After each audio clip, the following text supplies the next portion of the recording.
Panginoon sa magandang binigay na panahon sa atin. At tayo yung intact pa rin sa ating attendance. Medyo marami pa rin tayo. Tayo po'y tumayo at tayo po'y tumawid sa Panginoon. Yes, Brother Miles? Awitin po natin when the road is full of yonder. Amen. On the first stanza ready sing. When the trumpet of the Lord shall sound, and time shall be no more, and the morning breaks eternal, bright and fair. When the same on earth shall gather over on the other shore, and the road is called up yonder, I'll be there. When the road is called up yonder, when the road is called up yonder, when the road is called up yonder, when the road is called up yonder, I'll be there. Second stanza. On the bright and cloudless morning, when the dead in Christ shall rise, and the glory of His resurrection share. When His chosen ones shall gather to their home beyond the skies, and the road is called up yonder, I'll be there. Yes. When the road is called up yonder, when the road is called up yonder, when the road is called up yonder, when the road is called up yonder, I'll be there. Last stanza.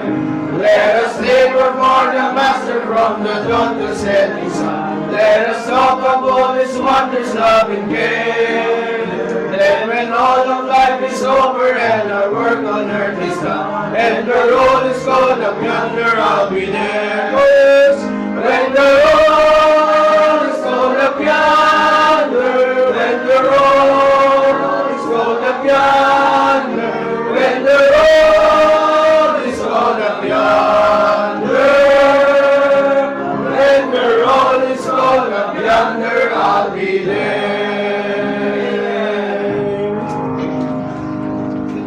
Tuwing standing po, tuwagin natin si Brother Arjun sa ating opening prayer. Amen.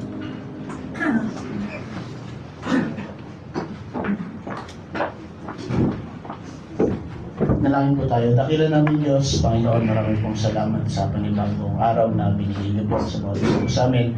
Salamat po once again for this opportunity and the privilege, Lord, that we may serve you this morning. Pagpalain po ang bawat isa, linisin niyo po kami sa mga kasalanan po namin, sa mga karumihan namin, Panginoon. Patawad po. And salamat po sa buong linggo ang pagkapala po ninyo sa amin, Panginoon. Parating kami safe and sound po ang simbahan po ninyo dito ngayong umaga. Ang panalangin po namin, pagpalain niyo po kami sa mga mapapakinggan po namin, magmula, Panginoon, sa kantahan, sa mensahe ng choir, especially din sa mensahe po mamaya. Mangusap kayo sa bawat miyembro, sa bawat mga kapatiran, Panginoon, and may apply po namin ito sa aming mga buhay, Panginoon. Salamat po muli sa lahat ng kabutihan nyo, and kayo po mauna sa umaga ito. In Jesus' name we pray. Amen. Tayo po po. Continue to pray lang po ang ating outreach sa ating Real, sa bandang Real. Sana magtuloy-tuloy yung outreach natin sa mga children's ministry. Next sponsor mo dyan ay yung Group 2. Then, meron po tayong visitor. Welcome po natin, si Joshua. Welcome po. Bisita po siya ni Jana, si Jana. Tuloy-tuloy lang at masaya kami, naka-attend ka. Ayan, wala. And sa puri ng Panginoon dahil successful yung natin, yung cottage natin sa kila Brother Wency at Sister Ana. Sana magtuloy-tuloy din to.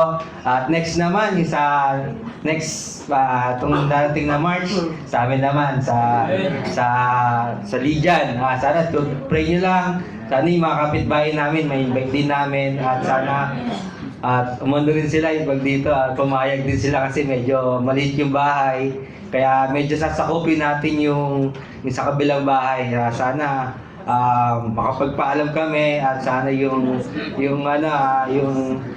space kasi nga medyo pag medyo marami tayo, talagang sasakupin natin yung space nila. Saan pumayag sila at may invite din namin ni She sa makakati din sila sa Bible sa cottage natin.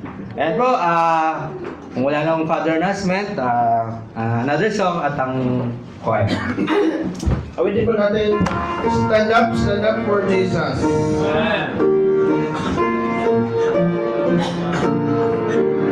On the first stanza, ready, sing now.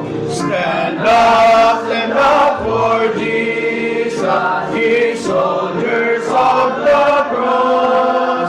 Lift high his royal banner, it must not suffer loss.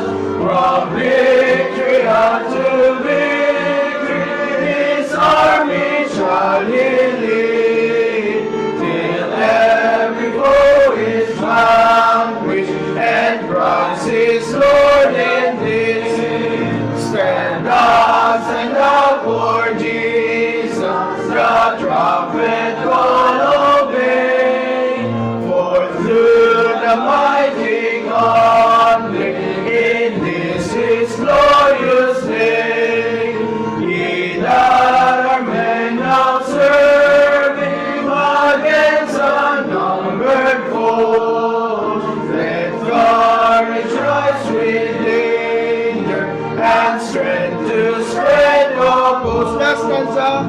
Stand up for Jesus, stand in his strength alone. The arm of flesh will fail you, ye dare not trust your own. Put on the gospel armor, each piece put on with prayer. When duty calls or danger, we never wanting there. Maraming salamat po.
for the Lord.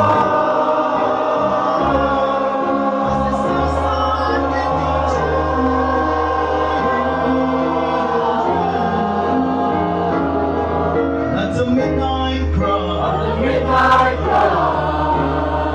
The bride of Christ will rise. We will arise when Jesus steps out. On the cloud of His children, no deadly pressure rise to meet Him in the air. And then those that remain shall be quickly changed.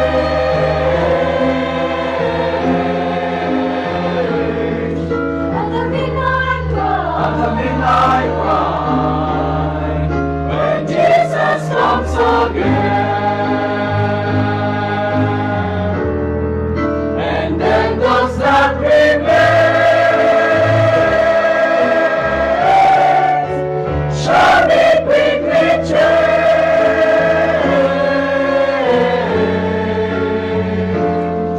At the midnight cry, when Jesus comes again,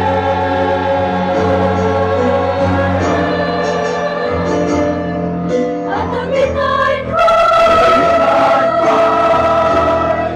when Jesus comes again.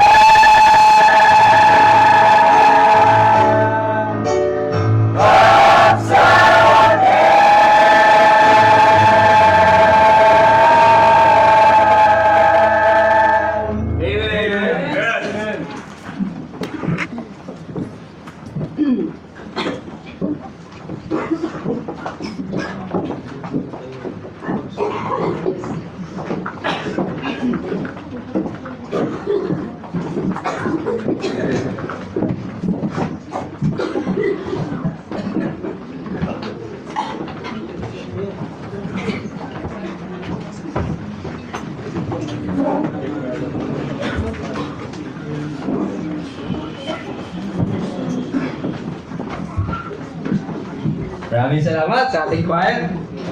Parang nasobra niya ata. Dahil ang galing mo yung choir. Okay? Bago tayo makinig ng salita ng Diyos, pakinggan natin ang ating mga special lover. Unahin natin yung birthday girl, si Maria.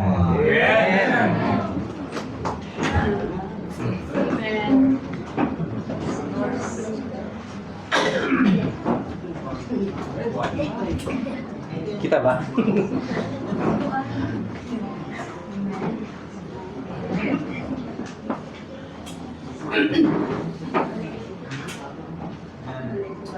Amen.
Salamat sa Winter Girls, si Marian.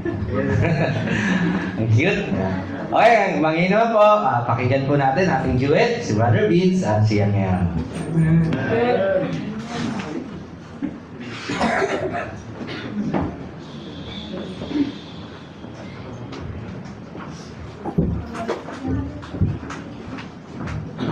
So,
Maraming salamat sa mga special number. Ngayon naman po, mag-focus na po tayo at ihanda ating mga posisipan sa bibigyan mensahe kasama ng pastor.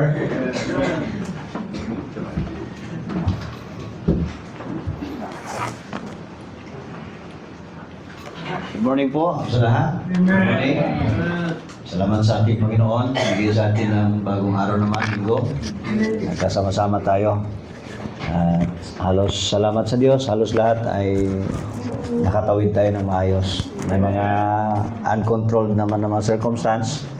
Pero salamat pa rin sa Panginoon dahil lahat tayo nakatawid talaga. Salamat sa ating bisita, si Joshua. Saan si Joshua? Ayun. Salamat, Brad Joshua. Siya po ay classmate mo, Ate Jana. Ayan. Siya ay nakarating. Galing pa ng Sapute. Malayo ha. So, Joshua, anytime pag bakante ka, open dito lagi ang simbahan para sa iyo, ha? I hope na nandito rin si kaibigan ni si Angel. Salamat Angel, ha. At siya ay ilang beses rin ka dito nakakapunta sa simbahan. Salamat sa Panginoon, mga kaibigan po to at classmate ni Jana, no. Sana tuloy-tuloy kayo. At malaking bagay na maglingkod sa Diyos bilang sa inyong edad pa lang, no? May iba sa inyo dito, Pastor, sayang, no? Hindi, nasa iba ko nakilala ang Diyos, may edad na. Pero wala namang sayang ang lahat. Ang point ko, habat niyang people ka, blessing na makapagsimula maaga, no? Mahaba-haba at maraming magagawa ang Diyos sa buhay natin. Salamat po sa bawat isa na nagpapaunlak sa gawain ng Diyos at patuloy na nandoon ang desire, pagmamahal sa Panginoon na sambahin lamang siya paglinggo hanggat kaya, kapatid.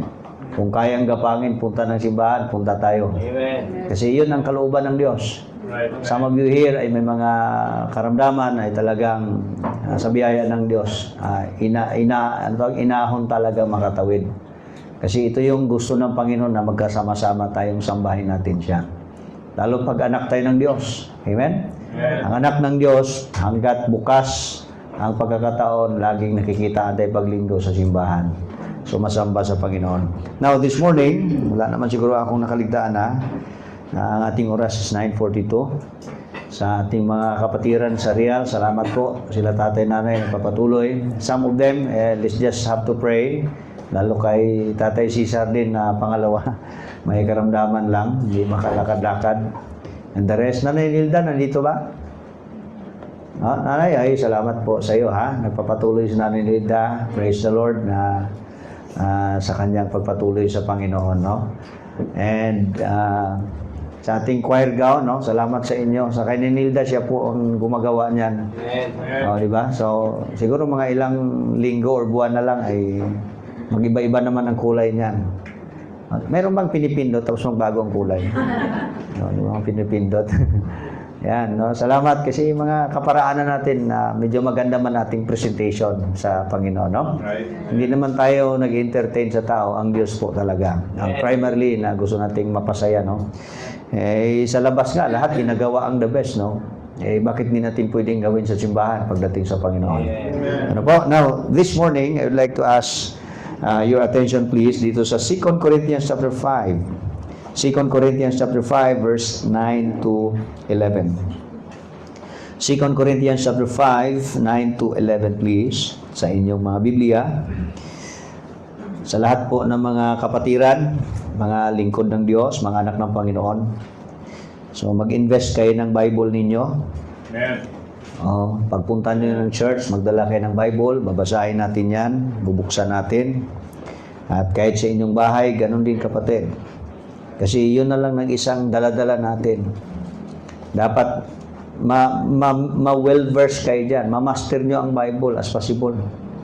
Kasi pag hindi nyo ma-master yan, wala rin kayong kalam-alam. Yung kanta ni Marian, ganda nun, di ba? I want to grow knowing you. Hindi mo makilala ang Diyos sa kalsada. Hindi mo siya makilala sa ulan, sa ano. Diyan talaga sa Biblia. Nandyan lahat sinulat ng Diyos ang gusto mong malaman tungkol sa Kanya. At kung wala kang masyadong alam tungkol sa Kanya, hindi mo rin alam kung paano siya tratuhin. Hindi mo alam kung paano siya ilagay mo sa sarili mo ang Diyos. Kasi hindi mo nga siya kilala. Kaya ang ating pagkilala sa Diyos doon nagbabase kung paano natin siya tratuhin. Ang pagsamba mo matindi talaga kasi matinding pagkilanlan mo. So wala na pong kakaibang paraan ng Diyos. Alam niyo, mahirap po abutin talaga ang Diyos. Wala po tayong kakayang abutin talaga siya. Pinapasimple na lang niya ang paraan. Sabing sinisimplify, pinagaang na lang niya para sa ating makilala siya. Gumawa siya ng paraan na isulat tungkol lahat ng malaman natin sa Kanya. Tayo, hindi pa tayo magsipag. Tamad pa tayo magbasa at makinig dyan. Wala na tayong dahilan kung may impyerno tayo, hindi nakilala ang Diyos. Alam nyo, ang pagkilala sa totoong Diyos ay buhay na walang hanggan. Book of 1 John 5. Kung hindi nyo matuklasan ang totoong Diyos, hindi pa kayo saved. Kasi ang kaligtasan nasa totoong Panginoon. How could you be saved and have eternal life when you have not encountered the true and living God? Hindi pa nga ako sure sa inyo, mga baptized dito, kung talagang totoo kayo naka-encounter sa totoong Diyos. I hope so, na talagang ang Diyos na-encounter niyo na po. Kasi minsan, kailangan nating time para makilala lubos ang Diyos, kung sino siyang tagapagligtas. You will never put your confidence, you will never trust God that He can save you if you do not know Him yet. Isang araw lang, tiwalaan mo siya agad, di mo siya nakilalang lubos How I wish and I pray na kapatid na magkaroon tayo ng sipag mag-study sa Bible. No?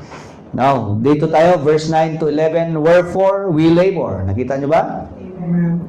Wherefore we labor that whether present or absent, we may be accepted of Him. Yung present or absent, hindi po yan tumutukoy sa simbahan.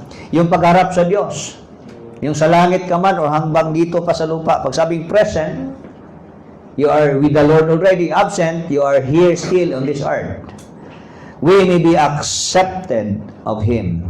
For we must all appear before the judgment seat of Christ, that everyone, it's individual.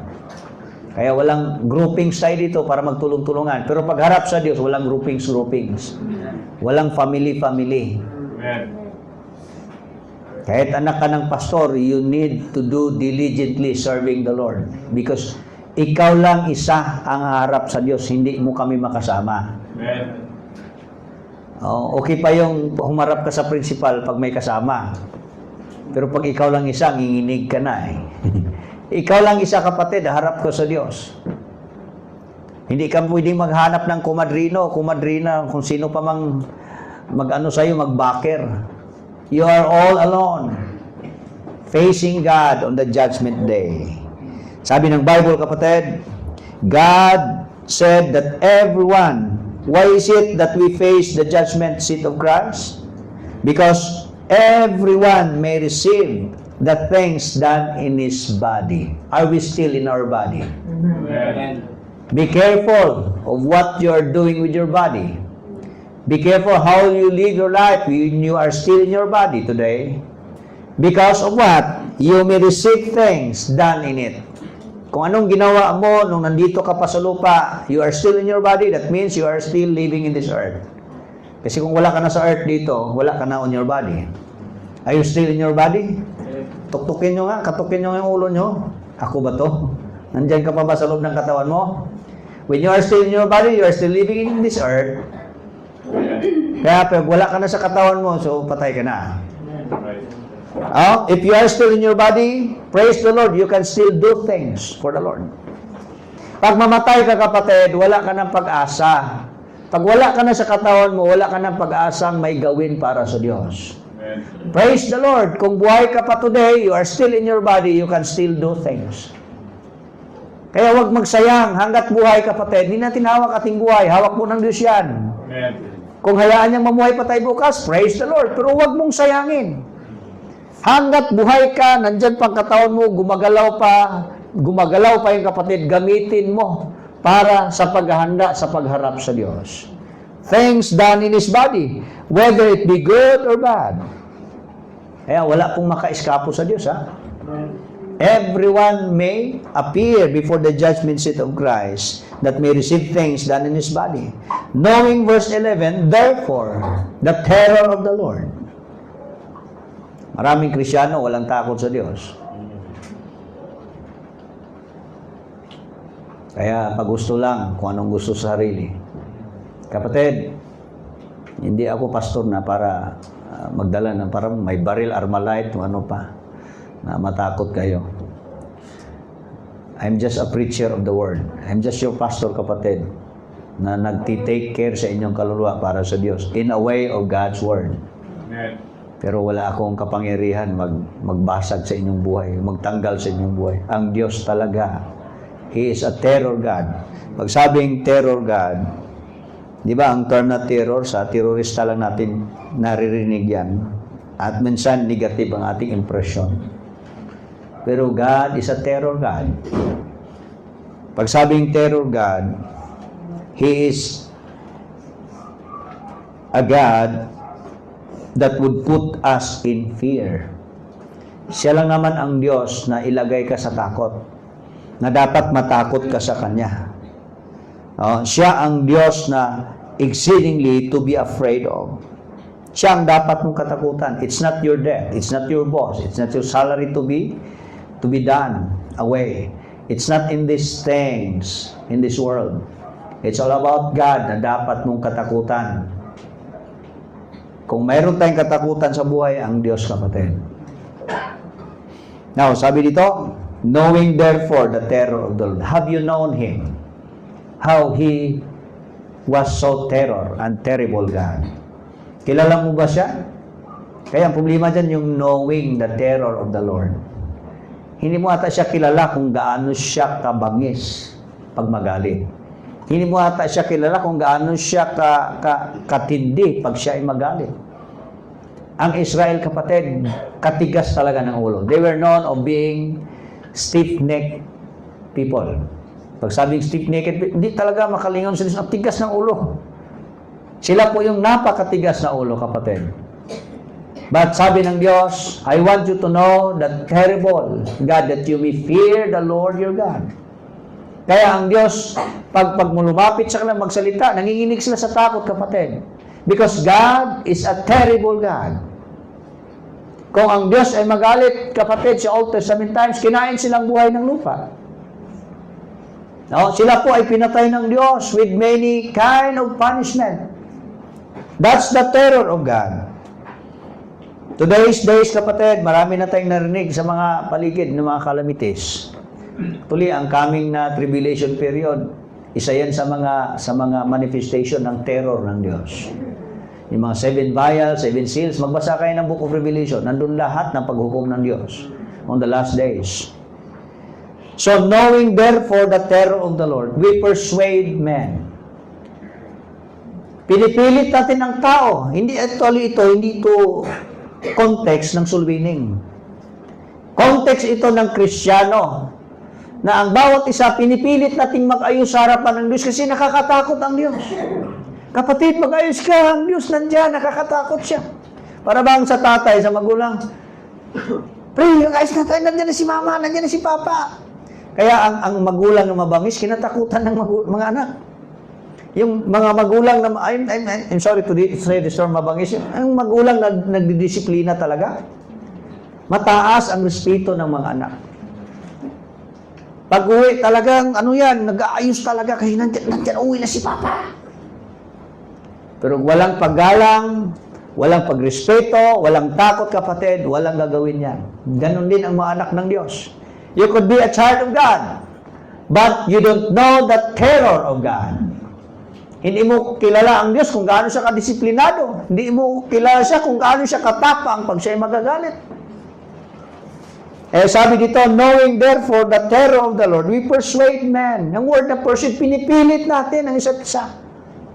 Kahit ayaw natin, wala namang ganado talaga ating laman, wala naman itong gana magpunta sa Panginoon at gumagawa sa gawain ng Diyos. Pero pinipilit natin kasi nakakatakot ang Diyos. That's the point of here. Kahit pagod sa linggo, pinipilit natin pumunta ng church kasi nakakatakot ang Diyos. Kahit ayaw natin, dito masarap talaga dito mamuhay. Pero dahil nakakatakot ang Diyos, iniwasan natin, kapatid. We persuade men. Pinipilit natin. But we are made manifest unto God. Lahat po tayo, kapatid, wala pong makatago sa Diyos. We will be exposed before God. We will face God face to face. We will be made manifest. Take note the word manifest. Another term here is exposed. Lahat tayo ilalantad harap sa Diyos. We will be exposed before God. And sabi ni Paul, and I trust also are made manifest in your conscience. Walang patay na kaharap sa Diyos sa langit. Sana ngayon pa lang, konsensya mo pa lang. Di ba dyan sa loob ng konsensya mo, hindi ko to gawin, nakakatakot lang. Sana may ganun kang konsensya. Sana ngayon pa lang, bago ka humarap sa Diyos sa langit, ngayon pa lang, sa loob ng puso mo, nagsasabi ka na, huwag ko itong gawin, nakakatakot ang Panginoon. It has been made in your conscience already. Huwag mong hintayin makonsensya ka pa, matakot ka pag nandoon na sa langit. Ngayon pa lang, magsimula ka. It would start in your conscience. It would start in your heart that you must fear the Lord. To fear the Lord is to depart from evil. That's the Bible says. Kung totoong may takot ka sa Diyos, lumalayo ka sa masama. Kasi God hates evil. And you must hate evil also because that's what God hates. You are afraid of God. Kung takot ka sa Diyos, layuan mo ang ayaw niya. Kasi ayaw mo magalit ang Diyos sa iyo eh. Because God, knowing God in His terror. This morning, kapatid, I want you to see verse 9. Wherefore we labor. I want you to look clearly on the word labor. Nakita niyo ba yan? The word labor is a term implies striving. There is eagerness. There is earnestness in doing something. Yung seryoso ka, may pagpupursige, pagtsitsaga, ginalingan mo talaga. Kaya sabi ni Paul, wherefore we labor. Wherefore, naging tsaga tayo, nagsipag tayo, ginalingan natin. Ano po yun? That is all about the service of the Lord. Alam mo sabi ni Paul, bakit niya nasabing wherefore yan? Kasi may previous po yan na pinag-usapan. From verse 1 to verse 8. Pinag-usapan po dyan ng ating buhay dito sa mundo, naghihirap tayo. Sino ba sininitong walang kahirapan? Lahat tayo, naghihirap. Hindi madali ang pamumuhay sa mundo. In this earth, we groan. Pag sabing groan, di ba yung matatanda, pag masakit yung sakit ng hilid, pagbangon pa lang sa umaga, sakit ng balakang ko, ano yan, ano groan sa Tagalog sa atin? Sa Bisaya, uga yung, ano yan, umuungol tayo. In this world, there are painful things that we experience. Walang masaya doon, lahat tayo nahirapan sa buhay. Walang madali sa buhay rito, mahirap talaga. At sabi ni Pablo, praise the Lord. One of these days, itong ating pag-ungol, paghihirap kapatid, palitan ng Diyos ng buhay na hindi na po tayo mahirapan. Yan, sabi ng Bible kapatid, verse 1, we know that our earthly house of this tabernacle were dissolved. Earthly house. What does it mean, earthly house? That is your body. Ang katawan natin, yun po yung tinutuluyan ng ating kaluluwa. Kaya ang ating katawan, earthly house po tawag niyan. Kaya dahil earthly siya, hindi siya magtatagal. Hindi everlasting ating katawan. Nabubulok po yon, nasisira po yon. Kamusta ng bahay mo? Ang iba may mga sakit, may mga bulok-bulok na sa balakang. Iba may mga bulok-bulok na tayo pag tumatanda ating bahay, kapatid. Alagaan mo kunti bahay mo, ha? Patagal ng patagal, may mga ano na yan, may mga problema. So, unti-unti ka na. Ang kaluluwa, nahirapan na. Ano ba to? Gusto kong ganito. Pero ang katawan ko, medyo ano na, pumapalya-palya na. That's our earthly house. We groan. But, sabi ng Bible, we know that our earthly house of this tabernacle will be dissolved. Matutunaw yan. Maaabo yan. We have a building of God. A house not made with hands, eternal in the heavens. Kaya ating katawan, palitan niyang Diyos sa langit yan. Gawa ng Diyos yan. Eternal. Ang earthly house, temporary lang, madissolve. Pero pagpalitan ng Diyos ating katawan sa langit, hindi na po madidissolve. Eternal po yon. Hindi mabubulok, hindi mamamatay. Kaya yung nanonood kayo sa mga Superman, hindi matalaban ng bala, kapatid, it's more than that. Kinukuha lang yan sa Bible yung ideya na yan. Pero sa langit, kapatid, it's a reality na pag may katawan kang palitan ng Diyos, hindi na po iyon mamamatay. Hindi yan mabubulok, hindi yan madidissolve. Gawa ng Diyos yan. Not made with hands, but eternal in the heavens. For in this we groan, earnestly desiring to be clothed upon with a house which is from heaven. Yan tao, pag maghirap sa buhay, Panginoon, kunin mo na ako, mas sarap sa langit talaga mamuhay. May isang pastor na bisita sa akin, kahapon lang ata. Sabi niya, Pastor, manggugulat sa akin. Alam na nilang lugar ko eh. Buti yung nakalipat ako kasi walang alam. Alam nila rin. Pag wala ako rin pumunta. So nandun siya. At isa sa mga kwentuhan namin siya, Pastor, one time, nakulap siya. Nagpasalamat siya kasi na isa sa mga emergency time nila, isa tayo sa mga nag-respond din sa kanyang pangailangan. Nandun siya para siguro makipagkwentuhan. At sabi niya, Pastor, yung time na nahimatay na ako, nasa isip, gumagana pang isip ko. At sabi niya, nung wala na akong nakita, pero ang mind ko, nagsabi, Pastor, na iwanan ko na ba itong pamilya ko? Panatag siyang iwanan pamilya niya. Kasi panatag siyang maganda ang kanyang patutunguhan. Amen. Pero buhay pa naman siya kasi nakausap ko eh. Alam mo yung magandang patutunguhan mo, wala kayong kaba. Sure naman ang langit, ang ganda ng lugar ng langit, tapos kabado kang pumunta. Mas kabahan ka pag may impyerno ka. Right. Mas kabado ka pag papunta ka sa impyerno. Alam mo impyerno, dagat na apoy po yun. Sino naligo sa dagat? Sino bang nakaubos ng dagat? Mayroon bang nakapagpatuyo ng dagat?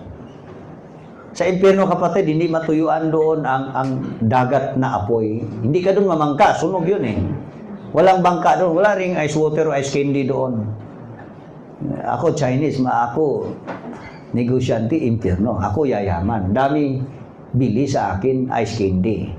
Kasi init impyerno. Walang ganon, kapatid. Kahit Satanas, hindi yan titikim ng ice candy. Walang ice candy doon. You will suffer in eternity in hell. Kaya salamat dahil meron tayong patutunguhang maganda. If so be that being clothed, we shall not be found naked. So susuotan tayo, kapatid, ng katawan gawa ng Diyos sa langit. Verse 4, in this tabernacle do groan, but burden, not for that we would be unclothed, but clothed upon, that mortality might be swallowed up of life. Wag namang verse 4 na parang magbigti ka na, magpakamatay na ako kasi masarap talaga sa langit. Wala namang ganun, kapatid. Pero we are desiring talaga, mas masarap talagang nasa langit. Pero that does not mean na magpakamatay naman kayo ngayon para lang mapunta agad ng langit. Okay, magmadali. Hayaan nyo, Panginoon. Now, He that wrought us the self-same thing is God. Kung mayroon mang magandang mangyari sa buhay natin papuntang langit, kung mayroon man tayong magandang patutunguhan sa buhay, gawa po ng Diyos yan. Hindi natin kayang gawin na ating katawan palitan ng katawan na hindi na mamatay. Hindi natin kayang gawin na makatagos sa buwan hanggang sa langit sa bahay ng Diyos. Hindi natin kayang mamuhay na walang hanggan. Except the one who made these things is God. Kaya kung gusto mo ng buhay na maayos, perfect, ng patutunguhan walang hanggang buhay sa langit, you must take on God. Because only God can do those things. He can give those things. So kung ang Diyos napakabait sa atin, siya ang nagbigay lahat, kapatid, giving us the earnest of the Spirit. Kaya kung wala tayong banal na Espiritu, wala din tayo niyan. Yun ang ating garantiyan na may ginawa ang Diyos sa atin at may langit ng ganda kung may banal na Espiritu sa atin, nananahan. Therefore, verse 6, we're always confident, knowing that whilst we are at home in the body, we are absent from the Lord. We walk by faith, not by sight. We are confident. Habang sa lupa ka pa, wala ka pa sa langit, are you confident? Verse 8. What made you having confident? Hello? Dito pa lang sa mundo, kumpiyansa ka na sa buhay mo. Na itong buhay mo sa mundo, nakaabang lang yun papuntang langit. Amen. Pag sinabing absent from the Lord, para bang estudyante ka, enrolled ka, pero alam mong maging present ka rin doon, na nandito pa lang ako. So, kumpiyansa ang buhay mo habang dito sa mundo kasi alam mong naghahanda ka papuntang langit. Preparasyon pa langit, papuntang langit. Mas lalo na, verse 8. We are confident, I say, and willing rather to be absent from the body and to be present with the Lord. So, sabi niya, mas maganda lalo. At gusto ko yon, sabi ni Pablo, na pag ma-absent ako rito, for my body, I will be present with the Lord. Kaya automatic, pag Krisyano kang totoo, tapos ang katawan mo ay patay na, pag patay ka na sa katawan mo, ibig sabihin, you are absent from your body. Where are you now? You are present with the Lord. Kaya pag bagsak ng katawan mo, pag stop ng huling hinga mo, kapatid, nandoon ka na agad kasama sa Diyos. Sometimes, iiyak tayo pag ang tao wala na sa kanyang katawan. Kasi siyempre, sino mo namang hindi malungkot? Pero na lang kung kaaway mo yon. Salamat, patay na siya, no? Di ba? Pero nakakalungkot naman talaga isipin pag patay ka na eh. Ay, hindi ko magturo-turo. Baka naman masyado yung personal line eh. Minsan, ang usapang kamatay, nakakatakot, no? At nakakaseryoso. Mayroong ang funeral service. Ang dami ng kamag-anak. Nagkuha pa sila ng photographer o pa-picture. Smile! So, talagang galit yung mga membro ng pamilya. Kahit mag-smile, namatay yung magulang namin. Seryoso ang bagay pagdating sa kamatayan. But Paul said in verse 8, I am willing. Maluwag ang puso ko, masaya ako. Pag mapunta, masaya ako kahit mamatay. Kasi sa langit ako pumunta. Can you see that? Verse 8? We are confident. Kayo ba? Sure na ba kayo anytime mamatay? What made you sure? What made you confident? You are sure that once you are absent in your body, you will be with the Lord. Wow! Praise the Lord for that. Alam nyo, pagkapatay mo, kapatid, wala ka nang kaya sa sarili mo saan ka mapunta. Ngayon, bit-bit mong katawan, saan ka madala? Pagkapatay mo, wala ka nang kakayan. Pero habang buhay ka ngayon, you must have the Lord. Kasi pagkapatay mo, ang Diyos na ang magbit-bit sa'yo doon sa langit. You will be present with the Lord. Now, if that is our condition, maganda pala ating patutunguhan. Perfect pala ating patutunguhan. Dahil gawa ng Diyos lahat yan in verse 5. It is He hath wrought us for the self-same thing is God. Ang Diyos ang gumawa lahat ng bagay ng kapatid. So maganda ating patutunguhan, maganda ating future. Then, what would it implies in verse 9? Wherefore? Kaya yung word na wherefore, naintindihan nyo na? So kahit mahirap ang buhay rito, painful ang buhay, maganda naman ang naghihintay sa atin. Sabi ni Paul, kung pwede lang, gusto ko na doon talaga. Pero ang Diyos na bahala niyan. Pero alam kong doon ako pupunta and I'm sure of it. Pag yun ang aking buhay, kapatid, sabi niya sa verse 9, wherefore we labor. Kaya kung maganda ang ginawa ng Diyos sa'yo, gandahan mo rin, galingan mo rin ang pagserbisyo mo. I'm talking about labor. I'm talking about earnest laboring, serving the Lord. Pag sabing labor, there is earnestness, there is eagerness, there is striving. There is doing your best for the sake of your service of the Lord. Kung ang Diyos ginalingan niya, the best, perfect ang inihanda niya, kapatid. What is that today? Habang nandito ka, galingan mo ang pagserbisyo mo sa Kanya. Kung tayo ay papuntang langit at maganda naghintay sa ating kapatid, then today it must reflect the way we live, the way we serve the Lord. Kaya ang Kristiyanong papuntang langit, maganda ang serbisyo. Amen. Ang Kristiyanong perfect ang naghintay sa kanyang buhay, maganda ang paglilingkod sa Diyos.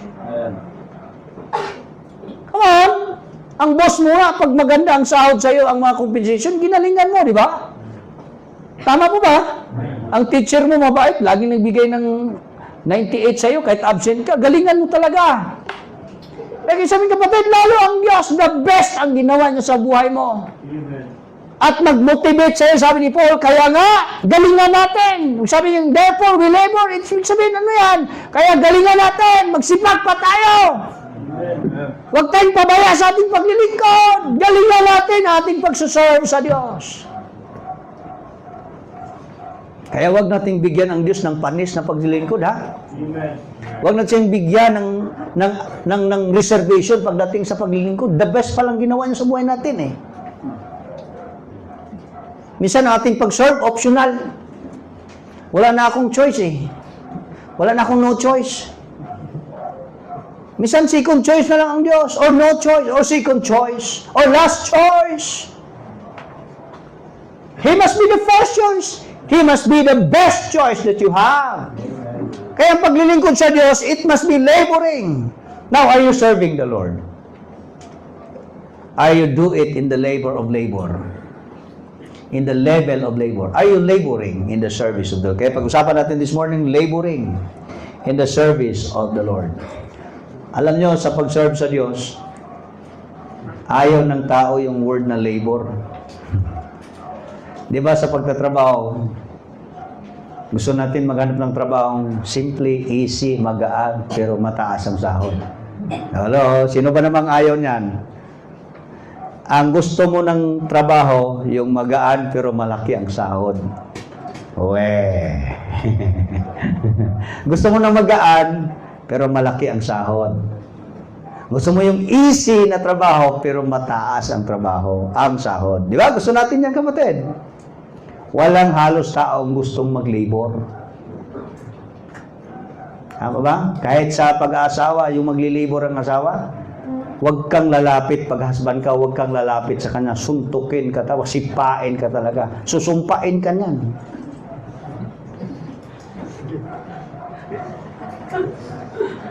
Oh. Si ma'am, oh.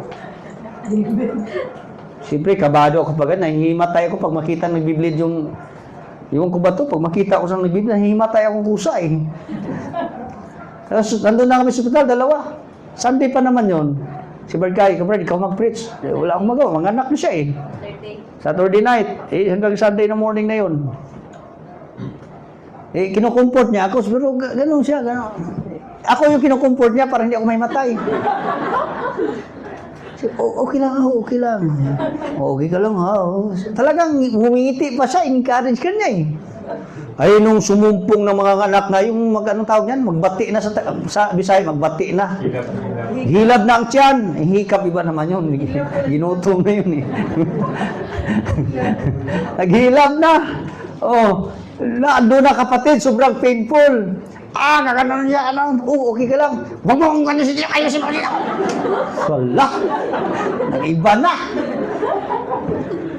Imagine mo, pag pasakit na sila, mag-labor na, ikaw lalaki, huwag kang lalaki, ikaw ang dahilan yan. Ang sama ng loob niya sa akin, huwag ka rito ang lalayo, huwag kang ganito. Kahit doktor, kalaban niya. Basta ang lahat sa paligid, kalaban. Hindi madali ang labor. Amen. Hindi ganun kadali, kapatid. Mahirap. Now, pagdating sa paglilingkod sa Diyos, Paul said, we labor. Kaya kung gusto mong mayroong paghirapan, pag-iigihan, yung pagserbisyo mo sa Diyos. Sa ibang bagay, grabe ka magbigay ng maiging paglilingkod, ha? Pagdating sa Diyos, wala. Diyos mo yan, eh. Sabi niya, palitan kita ng katawan na hindi mamamatay. Bigyan kita ng langit na perpektong buhay. Walang hangganang mamuhay ka. Maayos ang buhay mo. Wala ka nang hanapin pa. Kaya sabi ni Paul, kaya galingan natin. Galingan natin. Hello? Minsan hindi nyo ito ma-appreciate kasi hindi pa kayo nasa langit, kapatid. Kaya sabi nga sa verse 7, we walk by faith. It takes faith you will appreciate my preaching. It takes faith that you will appreciate this verse. Pero kung namumuhay kayo sa mata, namumuhay kayo sa mundo, you will not appreciate heaven. You will not appreciate the presence of God. If you are enjoying this world, you will not appreciate this word. Kaya ang taong na-appreciate ang langit, ang taong na-appreciate ang Diyos, you will labor. Alam niyo sa church, sino yung nagli-labor, naghihirap para sa gawain ng Diyos? Yun yung naka-appreciate sa langit, yun yung naka-appreciate sa Diyos, yun yung naka-appreciate sa mga bagay na espiritual na makalangit. Pero yung walang gana sa gawain ng Diyos, yun yung mga taong hindi nakakita sa value ng ginawa ng Diyos, sa value ng kalagahan ng langit na inihanda ng Diyos. Sabi na Paul, maganda, the best talaga ang buhay sa langit. The best talagang ginawa ng Diyos, sabi sa verse 7. Kaya galingan natin. There are 3 reasons bakit galingan natin ang pagserbisyo sa Diyos. Nandiyan ba tayo? I use the word galingan, laboring. Kaya wala namang magaling na pagserbisyo sa Diyos. Yung pinaghirapan, pinag-igihan, yung may mga pasakit talaga, may mga pasa-pasa. Yung parang naghirapan na ba kayo sa paglilingkod? Yun ang magandang paglilingkod. Hello? Huwag yung paisi-isi. Sometimes may gustong ipagawa sa Diyos sa atin, pero ayaw natin, mahirap eh. Pero yung taong na-appreciate much ang Diyos at ang ginawa ng Diyos at inihanda ng Diyos, yun yung mga taong maglingkod ng maigi sa Panginoon. Ikaw nga, ginalingan mo isang bagay kaya may gusto kang matanggap eh. The best to sa akin, matanggap ko to. Kaya paghirapan, galingan ko. Ayaw ko na mag-church. Gawin ko itong bagay na ito. Ayaw ko mapagamit sa Diyos kasi may bagay akong gusto kong galingan kasi gusto ko yon. Kung mayroon kayong gustuhin yung sa langit, lahat ng bagay na gustuhin mo rito, temporaryo lang. Pansamantala lang. The world will just pass away and the last thereof. Lahat ng mundo, maangkin mo, pwede mo, pero lilipas lang. At yung gana niya, yung lust, yung desire, yung kanyang pleasure, yung kanyang tamis na ibigay sa iyo, pansamantala lang. But there are things eternal in the heavens, kapatid. Now, kung tayo ay bound going to heaven, tandaan niyo ang context na ito sa mga Kristiyano ito, ha? Sa mga taong sure papuntang langit. Kaya sa mga taong sure mapuntang langit at may nihandang langit na maganda ang Diyos, then this is the thing. It must be reflected the way you serve God. There must be laboring. There must be eagerness. There must be striving. Paghirapan mo ang pag-serve, huwag kang malik, agahan mo. Kasi para sa Diyos. Galingan mo ang pag-serve. Pag umawit ka, praise the Lord, talaga naawitin. The best talaga, galingan mo. Pag may sulwining, go ahead, magbilad sa init, kahit yung mga glutatayin magkalasunog, okay lang yan, may langit namang hinintay, balik ka naman ang katawan mo. Amen. Pastor, pagod na ako, wala akong tulog, come on, go ahead, doon hinahanap natin ang labor. Doon masukat ang galing mo sa paglilingkod sa Diyos, pag medyo hirap na. Yung isi-isi, wala pa doon sa sukat yung galing ng pagserbisyo natin. Yung talagang nahirapan ka na, yun yung labor. Yung parang wala ka nang makain dahil binigay mo lahat sa Diyos. Meron pa ba sa inyo nangyari niyan? Yung nagkakasakit kayo para sa church. Nagugutom na kayo para sa gawain ng Diyos. Wala pa, ha? Nagkalapangit na yung mga damit ko, laking mabiling damit para sa Panginoon. Sino sa yung nangitin? Nagkalapakit yung pakit ng dito.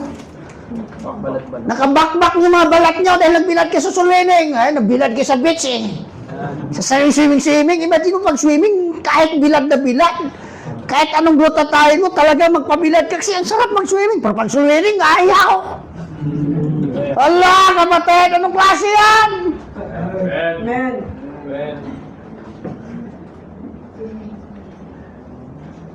You see? Saan ang mas pinalagaan mo? You need to take it by faith. Walang halaga ang langit sa'yo kung wala kang pananampalataya. Amen. Walang halaga ang Diyos. Lahat ng mga ginawa ng Diyos sa'yo, walang halaga ang tingin mo doon. Yung pinangirna niya ng langit, yung kaligtasan, ang perfect redemption natin pag resurrection na, pagbalik ni Jesus Christ. That is our perfect redemption. Hello, we were already redeemed. We have the earnest of the Spirit. Purchase of the Holy Spirit. Kaya pag mamayari tayo ng Diyos, ligtas na tayo. Ang perfect experience of redemption pag bumalik si Kristo. Pero wala kang gana yan. You will not appreciate that if you have no faith in Him. Now, this morning, kapatid, 3 important reasons why we need to be eager in the service of the Lord. Why we need to labor in the service of the Lord. Number 1, verse 9. Whether we be present or absent, we may be accepted of Him. Take note the word accepted. Kita niyo ba yan? The word accepted is what? We will be well-pleasing, acceptable, agreeable. Hello? Uy, magaling pala. Ginawa lahat. The best na Diyos ginawa. Kaya galingan ko ang servisyo. Bakit ko galingan? Para maging katanggap-tanggap ako sa Diyos. Are you following? That I may be accepted before the Lord. Number one, we may be accepted of Him. Hello? Lahat ginawa mo para maangkin mo ang isang bagay. Kasi lahat ng paghihirap naman may kaakibat na matanggap. Ginalingan mo ang 15 days kasi after 15 days mayroon kang matanggap. Ginalingan mo ang isang bagay kahit mahirap kasi makuha mo lang ito ang bagay na ito. Alam niyo kapatid, sa church, bakit natin ginalingan? Para makuha natin ang tamis ng ngiti ng Diyos. Masaya na tayo, ang Diyos mapasaya natin. Masaya na tayo, makita tayo ang Diyos na natuwa sa buhay natin. Yung Diyos na naghirap, naghanda ngayon ng langit kapatid, masaya tayo, makita niya tayong nag-enjoy, naglilingkod tayo para sa Kanya. Alam niyo paano mapangiti ang Diyos? We must labor. Makitaan ka ng Diyos na nag-serve ka pero pabaya ka sa serbisyo mo. Lakwatsa lang ang pag-serve mo sa Diyos. Kung gusto mo lang mag-serve, yun lang ka. You cannot please God. Amen. Amen. Yung mirror nga, magwalis-walis ka lang dyan dahil binigyan ka ng 1,000. Tapos hindi mo yun, magalit yan sa'yo. Pero butuhin mo, okay lang, kahit di ka magwalis. Pero ang Diyos, hindi mo ganyan. God is a perfect God. He wants your best. He did not like your 99.9%. He liked your best. Amen. God is not pleased with whatever offering you have. God needs an excellent offering like Abel. He will be pleased in it. You will be accepted before Him. How I wish this morning, you have come this morning para mag-worship sa Diyos. Pero question for you tonight, this morning. Are you sure that you will be accepted? Have you done your best? Kagabi nga, hindi ka nag-pray. Nanood ka lang ng sine, hindi ka natutulog. Ngayon, natutulog ka na. Ha? Are you giving your best? Wala. Hello? Hindi mo nga pinalansang damit mo eh. Lansa man lang, makitaan ka ng putsaga. O, tapos sasali pa yan? Oo, kapatid, nakita. Kayo nga, pag magpakasal kayo, hindi ka naman lansa. Sa birthday, pinaganda, nagpatahi ka pa talaga, ha? Tindi ka, ha? Grabe na yan, insan, ha? Pagdating sa Diyos, wala!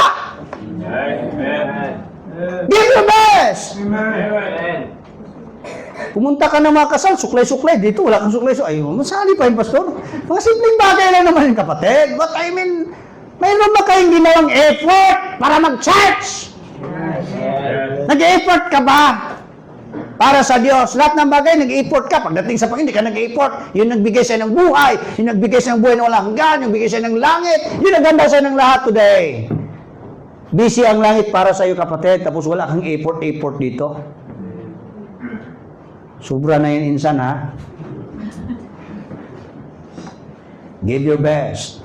Labor. Bakit po, kapatid? We may be accepted of Him. Kaya kung mayroon kayong i-bribe, term kong bribe, gusto kayong pasayahin, pangitiin ang Diyos po. The best siya gumawa sa atin.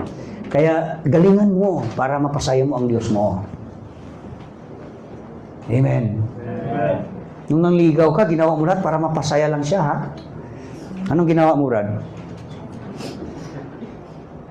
Oh, ganda ng ngiti niya, Brad. Di ba, lahat ginawa mo para makuha mo lang ang tamis niyang ubo. Di ba? First time ko nakita ng ligaw, ang tagal. May conference, si Sister Lana. Honestly, hindi ko naman i-record, hindi ko alam yung pinag-usapan niyo. Pero nakita ko sila, so, na may record, may ano ko dyan, ha? Bawal hawak-hawak kamay, Bert Christian, ha? Nang ligaw ka pa lang. So, sabi sa table. Yung mga people naman, doon, nilip-silip doon sa bintana. Kinikilig doon sa... So, bakit maingay sa labas? Kada dumating na ingay. Yung mga balo rin, maingay sa labas. Uy, ano? Kinikilig sila pag may naligaw. Diba lahat gawin mo? Kung mayroong pinaka-importanting tao sa'yo, mahalaga sa'yo, makuha mo lang ngiti, gawin mo lahat. So may di pa bulaklak ka pa, may chichirya pa. Ano paborito mo na? Nag-request ka sa kanya? Oh. Ano lang, kahit mangga lang na may sawsawang maalat. Oo na ako sa'yo. O, di ba?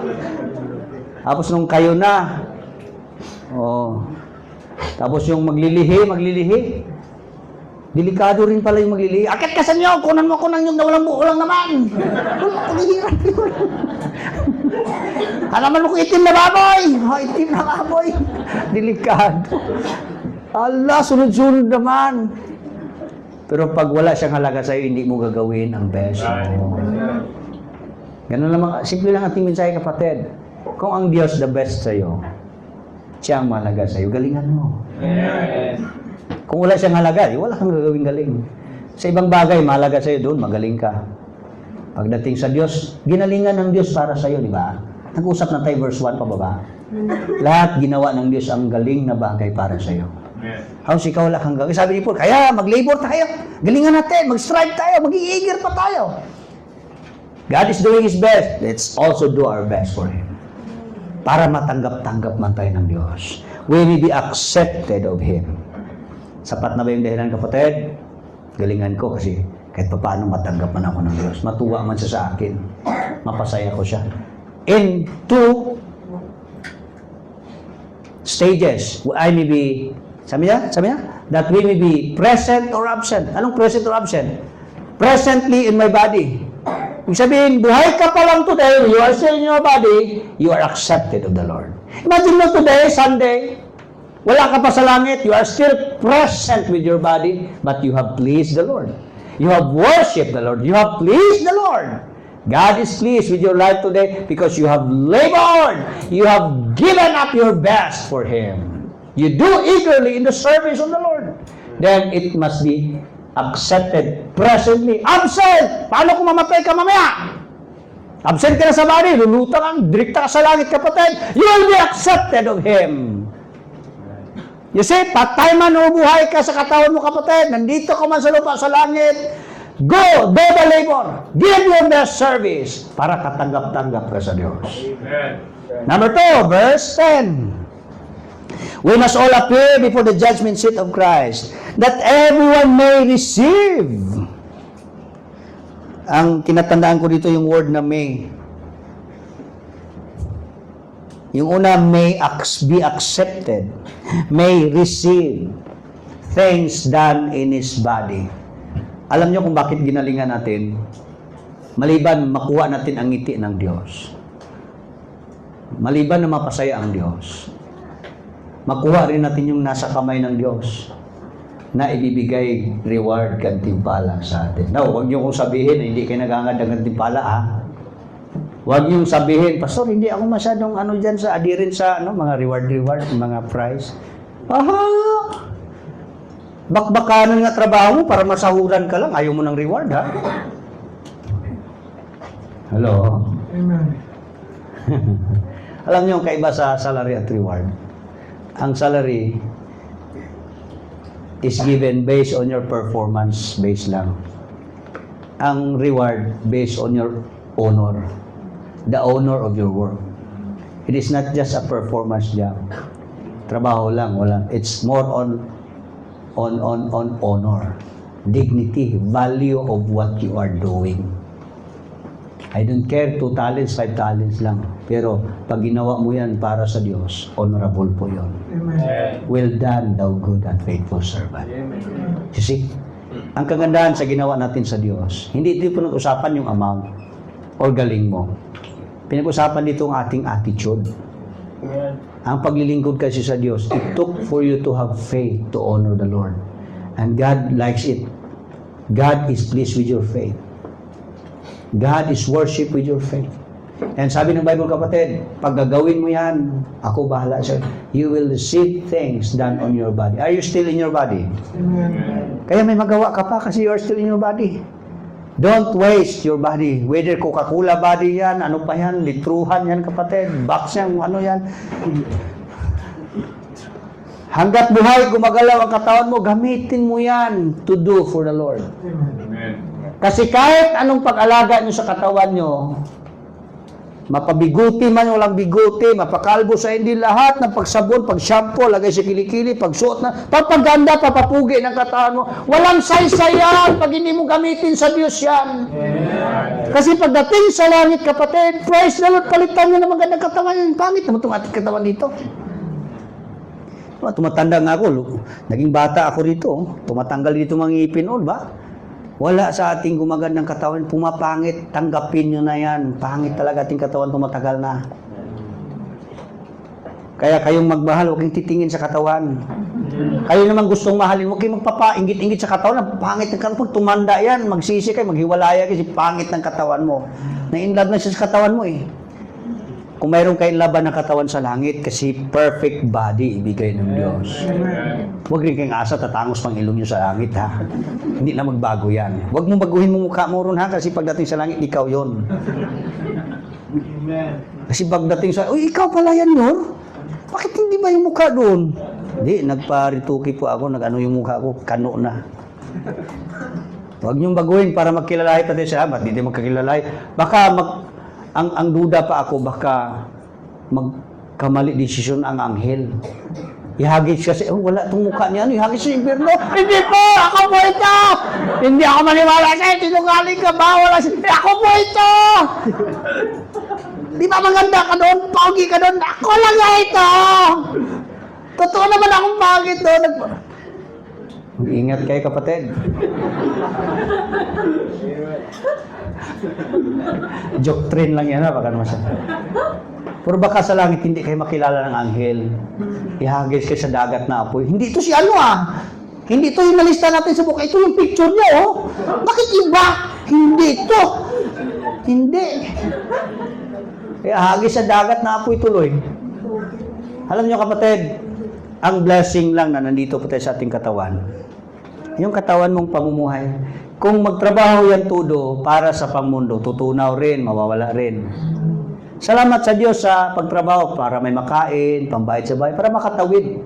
Sapat, sufficient unto the day is the evil thereof. Sapat yung araw na yun kasi pag maglugpas ka pa, hindi na maganda. Salamat, be content with what you have today. Praise the Lord.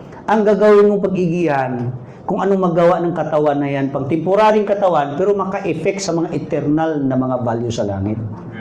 Imagine mo yung fake money mo, palitan ng totoong money. Imagine mo yung peaking katawan, mamamatay lang mabubulok, palitan ng hindi mabubulok. Yung magagawa ritong katawan magtrabaho, makaproduce ng pera na masira lang, matmola, manakaw, mabubulok. Pag ipagamit mo sa Diyos kapatid, palitan ng hindi mabubulok at hindi masira. God said you will receive things done in your body. You see? Whether it be good or bad, pastor sa langit, meron pa palang matanggap na bad things. Yes, of course, kapatid. Sabi ng Diyos sa 1 Corinthians chapter 3, lahat ng ating gawa ay susunugin. Lahat ng gawa na may kay Kristo. Lahat ng ating gawa na may spiritual investment, kapatid. May eternal, yun lang po yung hindi masusunog. Pero lahat ng ginawa ng katawan mo dito sa mundo, na pang mundo lang, pansarili, yun po yung masusunog. Yun po yung mabubulok, yun po yung masisira. Pagdating sa langit, kung ano lang nagawa ko kay Kristo, yun ang may kaakibat na reward. Sa lahat ng bagay, ginalingan mo kasi may matanggap ka. Verse 10, mayroong word yan na receive the things done in His body. Okay yung nagsahod ka nakaraan, ilang taon ka na nagtrabaho? Naubos mo na yung sahod mo, kinsinas at 30, di ba? At hindi mo alam kung ilang taon ka na lang mabuhay. Kung magkasakit ka, hindi na matuloy yung trabaho. So, lahat ng dumaan sa iyong mga sahuran, hindi mo na mabalik yon. Okay ba tayo? Pero yung nakalipas na mga sahod mo, na ginawang paghihirap ng katawan mo, may dinaan ka doon sa Diyos. Yun yung babalikan ng Diyos, ibalik sa iyo sa langit. Amen. Pero lahat ng nakalipas na sahod mo, na inubos mo sa mundo, hindi na yung babalik. Pero yung mga nakaraang nakalipas na sahod mo, na dinaan mo sa Diyos, ibalik ng Diyos sa iyo sa langit. Iba nang ibalik. There is already eternal value in the heaven to be received based on what you have done in your body. Kaya praise the Lord when you are still alive today. When your body is still kicking and moving. Praise the Lord because you can still do things for the Lord. Amen. You see, galingan ko kasi mayroon kong matanggap sa Diyos. Sabi niya, that we may receive things done in His body. So, we may be accepted of Him, we may receive things from Him. We may receive things from Him. Dito sa mundo, wala tayong madala. Pag pumunta natin. Sure naman kayo sa langit. First few verses sa chapter na yan, siguradong buhay papuntang langit. Now, pag pumunta, ba kung last day mo ngayon at sa langit ka? Ilang taon ka dito namuhay? Grabing pagsisipag mo, grabing paghihirap ng katawan mo na yan, di ba?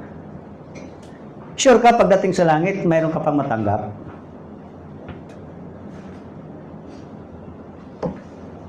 Pastor, hindi ko kailangan matanggap. Alam nyo, sa langit, mahiya ka sa langit pag wala kang matanggap. Kasi ibig sabihin, wala kang matanggap ibig sabihin, wala kang ginawa kay Kristo talaga. Nagpakuyakoy lang ka dito, nagpasarap-sarap sa buhay. Lahat ng ginawa mo, pang mundo lang. Puro mga masasama. Doon malaman, kapatid, kung may ginawa kay Kristo. Kasi lahat ng ginawa mo kay Kristo, yun ang i-honor niya doon sa langit. Amen. So pag-uwi nyo sa langit, if this day is your last day, meron ka pa bang matatanggap sa langit? Kapatid, it's not too late. If you are still alive, you can still have the opportunity to do it from your body. You are still present in your body. Are you still present or are you sleeping now? Pastor, absent in my body. Present with the body. Are you alive today? Amen. That living body you have today, use it that you may receive things in heaven. Amen. Mag-invest ka, kapatid. Hanggat gumagalaw pa, buhay ka pa physical sa mundo, gagalaw ka na may impact sa eternal investment. Sayang, ilang taon ka na mo, pagdating sa eternity, wala na mabawi. Hindi na magbago yung kapatid pag sa langit ka. Kung may reward ka sa langit, hindi na mabago yon. Dito pwedeng kalimutan ng tao, ginawa mo sa Diyos, but God will not forget your labor of love toward His name. You will receive things done on your body. Tiis-tiis ka, walang halos kang nagawa sa katawan mo. Kahit magpapugi ka, magpaganda, o lahat ng investment para sa katawan, magkaroon ng komportableng buhay. Pahirap pa ng si Paul, di ba? Mahirap walang matulugan o makain. Pero lahat ng mayroon siya in-invest ng katawan niya sa pangalan ng Diyos. And sabi ni Paul, now, my departure is at hand, and my reward is with me. And not only but to those who love of His appearing. Alam nyo, excited kayo sa langit kasi alam nyong may reward. Pero ang taong walang ginawa sa Diyos, hindi excited sa Diyos sa langit kasi wala siyang matanggap na reward. Sino yung batang pag-graduation, hindi excited punta ng school? Yun yung may honor, yun yung may reward. Sino yung excited pumasok ng trabaho ng kinsinas? Yun yung may trabaho ng 15 dias kasi may sahod. Di ba? Sa amin yung sila, Bible study. Sis, di ba si Brad Vince, sumasama minsan sa Bible study? Eh, pastor, ngayong Friday, may sahuran ata. Kaya pumasok. O, di ba? Baka hindi makapirma sa payroll. Excited yung araw na may sahod, di ba? Di, tama, Brad. Ang sarap mag-duty. Kahit hindi ka pa duty na, punta ako, boss. Kasi ang payroll, di ba, pero di ma-release. Ang sarap pumunta ng langit na may naghihintay na surprise ang Diyos sa iyo. Kapatid, hindi ko alam kung paano ka naghirap dito para sa Diyos. Pero ang alam ko lang, kapatid, is-surprise ka ng Panginoon. As much as you know that your labor is not in vain. As much as you... How do you imagine heaven that would surprise you of what you are doing for Christ? It's more than that on your imagination. It's more than what you think. As much as you know. You will be surprised in heaven how God would congratulate, would give applause of what you have done for Christ. You cannot imagine how heaven would surprise, how God would surprise you of what you have done for Christ. Kaya ang bunggang rewarding sa langit. Yes. Are you not excited to do your best in the church? Are you not excited to serve the Lord with your best? When in fact, He prepared a reward for you in heaven. Amen. Ang reward nga dito sa mundo, corruptible lang, masisira. Excited pa tayo. How much more sa langit na incorruptible? Third point na tayo. 10:39 na palang oras. Ang bilis lang. Verse 11. Knowing therefore the terror of the Lord, we persuade men, but we are made manifest unto God. Third point, number one, we will be accepted of Him. We will receive things from Him. We are made manifest before Him. That's our third point. We are made manifest before Him. As I've said kanina from the start, kapatid, as we read, Sabi ko, walang maka-eskapo sa Diyos. Walang makalayo sa Diyos. Dalawa lang, kapatid, ang harapan mo sa Diyos. Kung mamatay kang walang Kristo sa buhay mo, haharap ka sa Great White Throne Judgment. At hulihin ka ng anghel, ihagis ka sa dagat-dagatang apoy. Kasi wala kang Kristong nagligtas sa iyo. Walang magbayad, walang Kristong nagbayad sa iyong kasalanan. Ikaw magbayad personal na kamatayan sa impyerno. Be sure kayo, bago mamatay, ha? May Kristo kayo sa buhay niyo. Yung Panginoong namatay sa inyo, nasa inyo yan. Sino man may Kristo, may buhay na walang hanggan. Pero sino man walang Kristo, ay walang buhay na walang hanggan. So, may kamatayan kang walang hangganan sa impyerno. Be sure you have Christ. Now, kung may Kristo ka, kapatid, hindi ka rin maiskapo sa Diyos. Haharap ka rin sa Great White Throne Judgment. Haharap ka rin sa Bema Judgment, the judgment seat of Christ. Pag humarap tayo sa Diyos, kapatid, we are made manifest. We are made to expose ourselves before God. Ibig sabihin, galingan mo. Kasi pagdating sa langit, i-expose ng Diyos lahat ng ating buhay sa Kanyang harapan. Hello? Ang mga estudyanteng gumagawa ng the best, pag mag-graduation, ipakita yung mga video nilang ginagawa. Masaya sila. Pero yung video umakyat sa pader, na mayabas, tumakas, nag-swimming-swimming, dala pang mga uniform. Hello? Nakakahiya yun. Tama ba?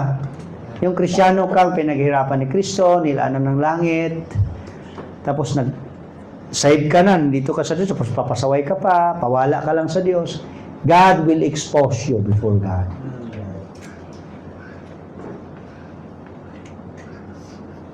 Di ba ang bata, pagtakot sa magulang, tapos nakabasag ng importanteng baso. Pag uwi pa lang ng tatay, magtago yun. Alam niyo kung bakit nagtago siya? Yun lang kanyang pinakamadaling magawa para mapalayo siya sa takot ng kanyang magulang. Nakakatakot ang magulang din. Lalo mga magulang noong panahon, may mga pinuti, dire. Itak, balisong. Yan, yung mga nanay, no? Si Mr. mo noon, may itak dito? Sure, may itak talaga yon. May nahuli nga yung na LTO na nakaitak sa probinsya. I am a farmer. Kasi may itak ka pa ha, nagga ka. Hindi, I am a farmer. Ganun talaga noon, kapatid. Now, ang bata, magtatago yan kung saan. Itago niya ang kanyang mga dungis, itago niya ang nabasag na baso. Dahil sa takot niya, ang kanyang magulang nakakatakot, mamalo, magalit yun. So magtago siya. Now, hindi ba kayo natakot sa Diyos pag humarap tayo sa Kanya? Yun, nagbigay siya ng buhay. Siya ang may karapatan pisain ka niya, gawin niya kapatid sa iyo. Ang Diyos pag matakot, we will be just like a flood to be flushed away.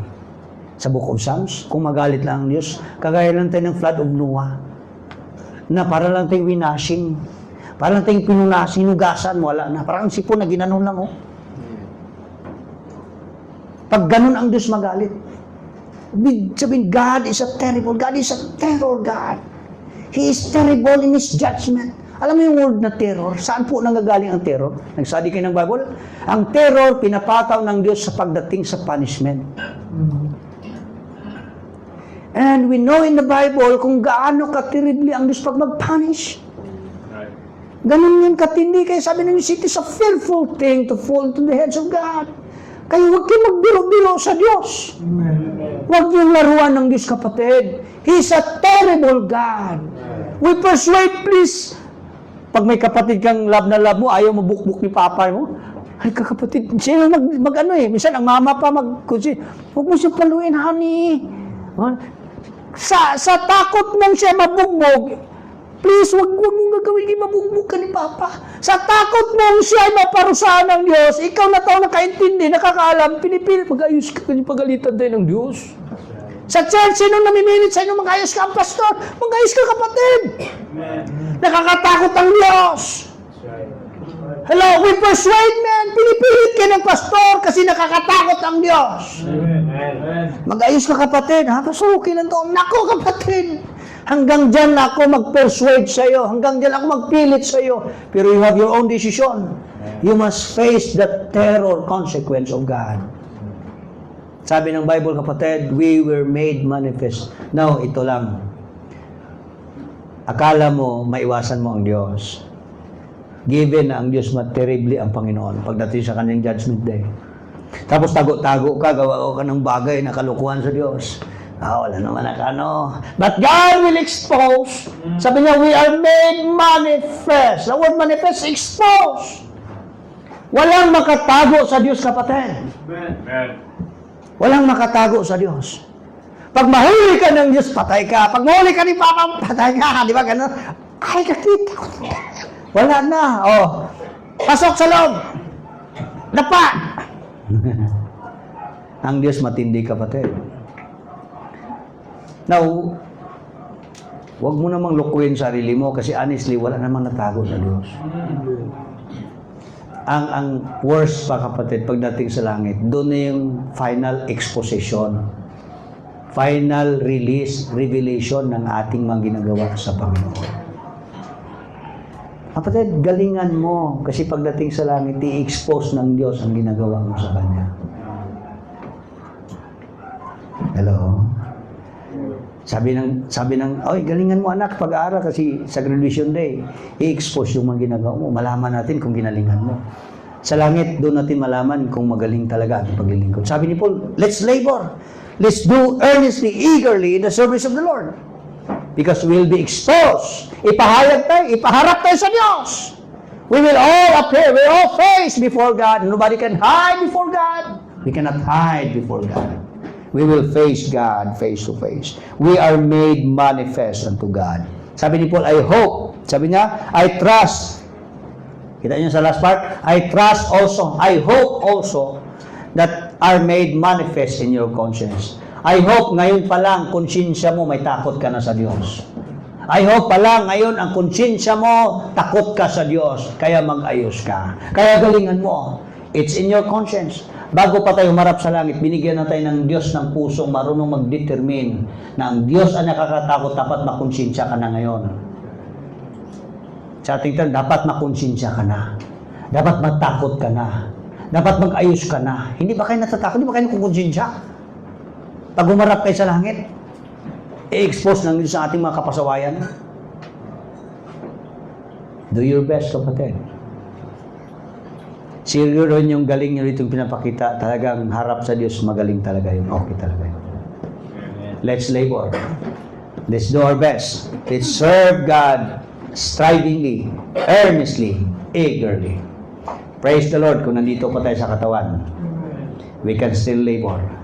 We can still do our best. We can still serve the Lord eagerly, earnestly. Let's all bow our heads please and close our eyes. Salamat Panginoon sa inyong mga salita. Salamat sa mga kapatid na nandito. Lord, at times, we preach with all boldness and persuasiveness because we know it that you are a terrible God. You are our true God. You will do what you say. You will fulfill what you promise. You will act according to your character and you will never change. As you have said, you will fulfill it. You promise you will fulfill it. Everything we did in this body, Lord, we will face before you and you will reward us. We will receive things according to what we have done in our body. We cannot deceive you, Lord. We cannot mock you. People are mocking you, but anyway, they are deceiving themselves because one of these days, we will sow what we reap. We will harvest of what we've done in our body today. Church, the Bible, the Word of God is very clear. Maganda na ating patutunguhan. The best ang ginawa ng Diyos sa ating buhay today. I think, equated lang dapat na tayo rin ay magtiyaga. Pag-igihan natin ating paglilingkod sa Diyos. Huwag tayong maging tamad, kapatid. Huwag tayong tamad sa paglilingkod sa Diyos. Let's do our best. Let's strive. Magsipag ka, magpursigi ka. Galingan mo ang pagserbisyo mo sa Diyos. Na mapatuwa natin ang Panginoon. Mapasaya natin ang Diyos. He deserves to be happy. God deserves to be praised. God deserves to be pleased. Just do your best in the service of the King. And take note kapatid, lahat ng ating ginawa sa Diyos hindi sayang. Bakit hindi mo galingan kung hindi naman pala sayang lahat ito? Dahil sa langit naman, the final stage of life, God will reward us. And for all eternity, you will receive that reward. You will enjoy that reward. You will have that reward for all eternity. And kapatid, it must be in our conscience. How was your conscience this day? Paano ang puso mo? Anong konsensya mo ngayon, kapatid? Sure ka, pagharap mo sa Diyos, malakas ang loob mong umarap sa Panginoon? Or you will be ashamed to face before Him because you have not done your best before Him. If this is your last day, are you confident to face the Lord? Paul said, mamatay man ako today, when I'm absent in my body, I am confident to be with the Lord. He was so happy, he was so confident. Masaya siya, magaan ang loob niya pag humarap sa Diyos because he did his part serving the Lord the best way. Now, this morning, kapatid, as you bow your heads and close your eyes, you are still on your body. Nasa katawan ka pa. Gumagana pa ang physical mo. May magawa ka pa, kapatid. Please, isipin mo, the best, mabait ang Diyos sa iyo. Kung buhay ka pa today, may magawa pa tayo sa Panginoon. May magawa pa siya sa buhay mo. Why can't you give your best? Why can't you change your attitude, Lord? Galingan ko ang pagserbisyo sa iyo. Gawin ko ang best, Lord, para sa iyo. Bigyan mo pa ako ng biyaya, Panginoon. Tulungan mo kung hindi maging critical, hindi magreklamo. Tanggalin mo ang pangit na ugali sa akin pagiging negatibo. Bigyan mo ko ng attitude, Lord, na responsive sa iyong panawagan. Na anumang pinagawa mo sa akin, Panginoon, masaya kong gawin yan. Gawin ko, Lord, kahit labor ang level, kahit sakripisyo, kahit painful, Lord. Hindi deserve ang mundong ito paghirapan ko.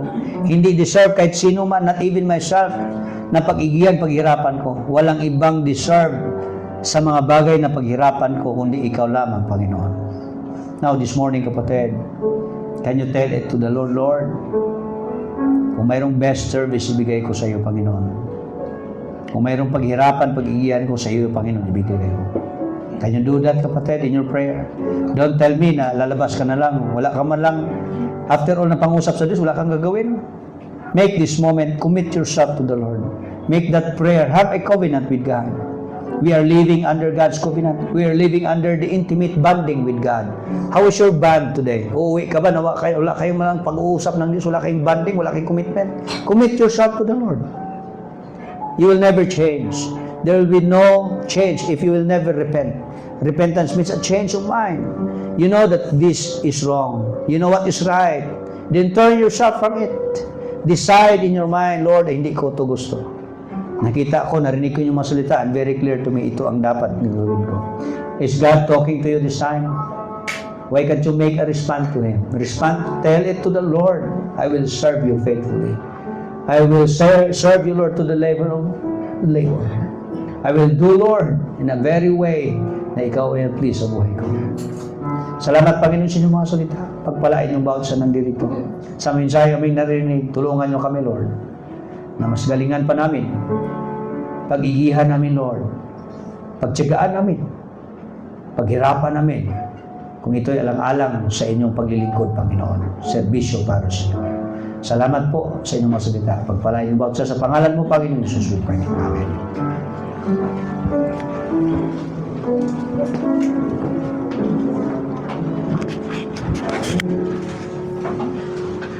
Maraming salamat sa design ng Pinagyo Startup. A blessed church! Amen! Okay, pag-prepare po natin ating mga tithes and offering. Lagi po natin si LJ sa Siwari.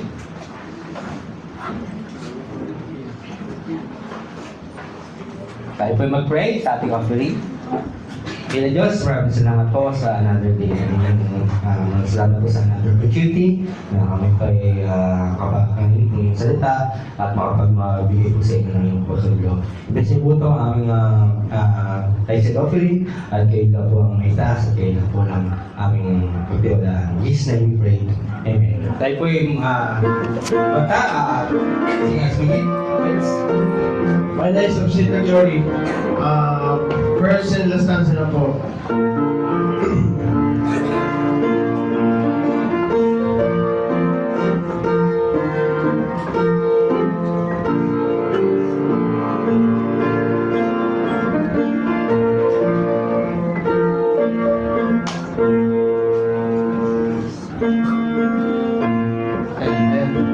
First one releasing now. Mine eyes have seen the glory of the coming of the Lord. He is rumbling out the winds where the grapes of wrath are stored. He knows the faithful lightning of his terrible his sword. His truth is marching onwards. Glory, glory, hallelujah. Glory, glory, hallelujah. Glory, glory, hallelujah. His truth is marching on. Last verse. In the beauty of the His Christ was born across the sea. With the glory in his bosom that transfigures you and me. As he died to make man holy, let us die to make man free. While God is marching on us. Glory, glory, hallelujah. Glory, glory, hallelujah. Glory, glory, hallelujah. His truth is marching on.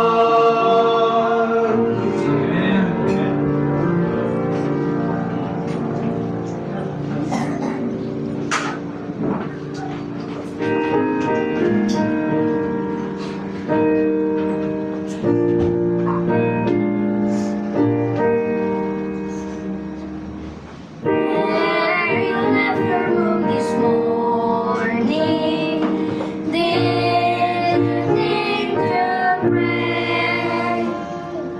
In the name of Christ our Savior, did you suffer loving favor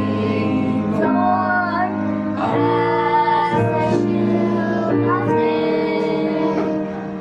Oh, I'm praying rest the weary, pray will change your life today.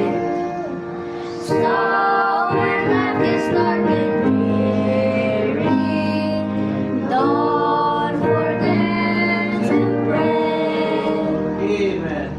When your heart was filled with anger, did you think to pray? Did you think for grace, my brother, that you might forgive another who had lost her way? Oh, I'm praying rest the weary, pray for a change your mind today. So when life gets dark and dreary, don't forget to pray. When your trials came upon you, did you think to pray? When your soul was full of sorrow, balm of image in your morrow, at the gates of faith. Oh, I'm praying rest the weary, pray for change your mind today. So when life gets dark and weary, don't forget to pray.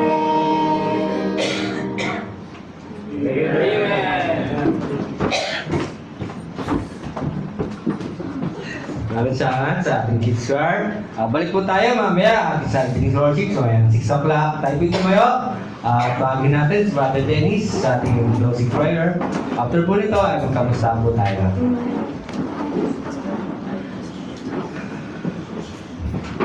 Tayo bukod na langit. Ama namin sa langit at kilang Diyos na makapangyarihan sa Panginoon.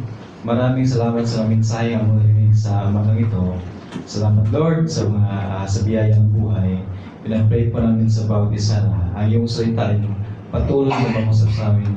Lord, kasapin niyo kami sa in a simple way na may apayan yung mensahe sa aming araw-araw na pamumuhay. Pinagpwede po namin Panginoon sa aming pagsamantalang paghiwalay at sa pag-uwi. Ingatan niyo po ang bawat isa sa amin.